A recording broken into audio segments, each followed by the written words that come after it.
नमस्कार, मेरा नाम है दीपक शुक्ला और आज हम स्टडी करते हैं फर्टिलाइजेशन थ्योरी के बारे में। देखिए, सबसे पहले 1914 में एक साइंटिस्ट थे F.R. लिली। तो F.R. लिली ने एक थ्योरी दी थी जिस थ्योरी का नाम है फर्टिलाइजेशन थ्योरी। और इस फर्टिलाइजेशन थ्योरी में उन्होंने डिफाइन क्या किया था कि जो फर्टिलाइजेशन का कॉन्सेप्ट है उसको डिफाइन किया था। कैसे डिफाइन किया, चलिए हम उसको थोड़ा सा देखते हैं। हम सबको बहुत अच्छे से पता है कि फर्टिलाइजेशन के प्रोसेस में दो गैमीट्स का इन्वॉल्वमेंट होता है। एक होता है मेल गैमीट और दूसरा होता है फीमेल गैमीट। मेल गैमीट को हम स्पर्म बोलते हैं और फीमेल गैमीट को हम ओवम बोलते हैं। क्लियर है ना? ये स्पर्म और ये ओवम, क्लियर है? स्पर्म और ओवम का ही फ्यूज़न होता है और इन दोनों के फ्यूजन के प्रोसेस को हम फर्टिलाइजेशन बोलते हैं। लेकिन उसी के साथ एक और कॉन्सेप्ट आ जाता है कि सपोज अगर ओवम एक ह्यूमन का है, किसका है?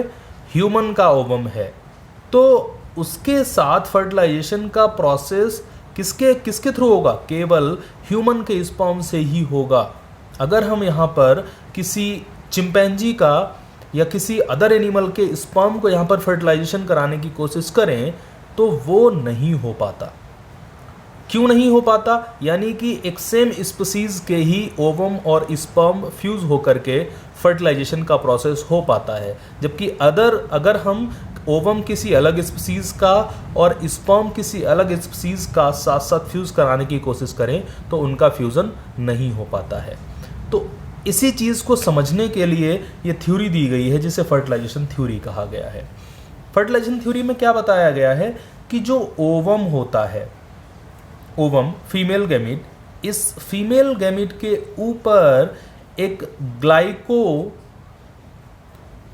प्रोटीन के पार्टिकल्स होते हैं।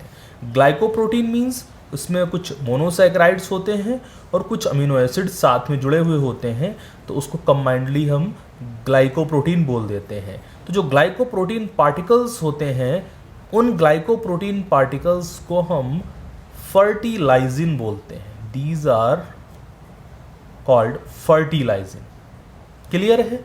दूसरी तरफ जो सेकेंड गैमीट है जिसे हम स्पर्म बोलते हैं, स्पर्म के ऊपर कुछ प्रोटीन के बने हुए, यानी कि अमीनो एसिड्स के एक रिएक्शन के थ्रू बने हुए प्रोटीन के बने हुए कुछ स्ट्रक्चर्स प्रेजेंट होते हैं जिन्हें हम एंटी फर्टिलाइजिन बोलते हैं। अब होता क्या है, ये फर्टिलाइजिन और एंटी फर्टिलाइजिन का सिस्टम एक लॉक एंड की की तरह होता है। क्लियर है? यानी कि ह्यूमन का जो स्पर्म है उसके ऊपर जो फर्टिलाइजिन है वो किसके कंपेटिबल होगा?